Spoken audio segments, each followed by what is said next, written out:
அடையறதுக்கு நாம சின்ன வயசிலிருந்து கோவிலுக்கு போறோம். குழந்தையா இருக்கும் பொழுது தாயார் சொல்லி கொடுக்கறா, எழுந்து பல் தேய்ச்ச உடனே சுவாமிய பாரு, நெத்திக்கிட்டுக்கோ, நமஸ்காரம் பண்ணு, கோவிலுக்கு போயிட்டு வா. இல்ல கோவிலுக்கு போகும் பொழுது நம்மையும் கைப்பிடிச்சு கூப்பிட்டு போறா. கோவில்ல போய் அர்ச்சனை பண்றா, சுவாமி நமஸ்காரம் பண்ணு, பிரசாதம் எடுத்துக்கோ. பரீட்சைக்கு போகும்பொழுது சுவாமிய வேண்டிண்டு போ. இன்னைக்கு கோவில்ல உற்சவம் நடக்கிறது, போயிட்டு வரலாம் வா. அங்க ஒரு கதை நடக்கிறது, போயிட்டு வரலாம் வா. அப்படிங்கிறது முதல்ல தாயார் தான் இந்த குழந்தைக்கு குருவா இருக்கா. நம்ம சின்ன வயசுல இருந்து கோவிலுக்கு போயிருக்கோமா, பகவான பூஜை பண்ணிருக்கோமா? சாதுக்களுடைய சங்கத்துல நமக்கு ஒரு கேள்வி இருக்கு இல்லையா, என்னன்னா நான் பண்ணின பக்திய பகவான் ஏத்துன்னு இருக்கானா, நான் பண்ணின பக்தி பகவானுக்கு சம்மதமா இருக்கா அப்படின்னா அதுக்கு ஒரு அடையாளம் இருக்கு.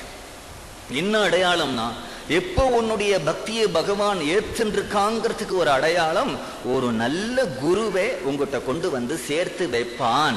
என்றைக்கு ஒரு நல்ல குருவனுடைய சங்கம் உனக்கு கிடைக்கிறதோ அந்த நேரம் பகவான் உன்னை ஏத்துட்டான்ங்கிறதுக்கு அர்த்தம்.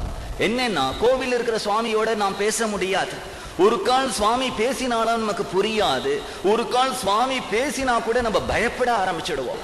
ஆனா ஒரு குரு அப்படின்னு இருந்தா நாம் இருக்கிற இடத்துக்கு அவரை கூப்பிடலாம், அவர் இருக்கிற இடத்துக்கு நாம் போலாம், நாம கொடுத்ததை சாப்பிடுறார், நாம பேசினா பதில் சொல்றார், எல்லாம் நமக்கு புரியறது. குரு கிட்ட வந்ததுக்கு அப்புறம் தான் இது வரைக்கும் கோவில், இது வரைக்கும் ஏதோ விபூதிட்டுக்கிறது, நெத்திக்கிட்டுக்கிறது, இதுதான் பக்தின்னு தெரிஞ்சுட்டு இருக்கு. இதுக்கு மேலே ஆத்மஸ்வரூபம்ங்கிறது ஒண்ணு இருக்கு. ஜென்மாவை வியர்த்தம் பண்ணக்கூடாது, அந்த பகவான அடையறதுக்கு தான் மனுஷ ஜென்மாங்கிறதெல்லாம் இப்பதான் நமக்கு புரியறது அப்படின்னுட்டா அந்த குருவை யார் அனுப்பி வைக்கிறா? குருனா யாரு?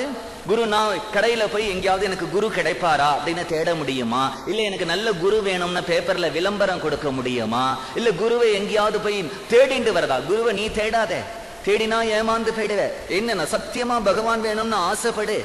உன்னுடைய பக்தி சத்தியமா இருக்கணும். ஏன்னா உலகத்துலதான் எல்லாத்துலயும் நீ ஊழல் பண்ற, ஆனா பகவான பூஜை பண்றதுலயும் ஊழல் பண்ணினியானால் நீ எங்க இருந்து கரையேறுவே? பகவத் பக்தியாவது சத்தியமா பண்ணு, பகவத் பக்தியாவது ஆடம்பரம் இல்லாம பர்த்தியாருக்கு இல்லாம பகவானுக்காகன்னு பண்ணு. அப்படி பகவத் பக்தியை பண்ணினியானால் அந்த பக்தியில சந்தோஷப்பட்ட பகவான் உங்ககிட்ட ஒரு குருவை கொண்டு வைப்பான்.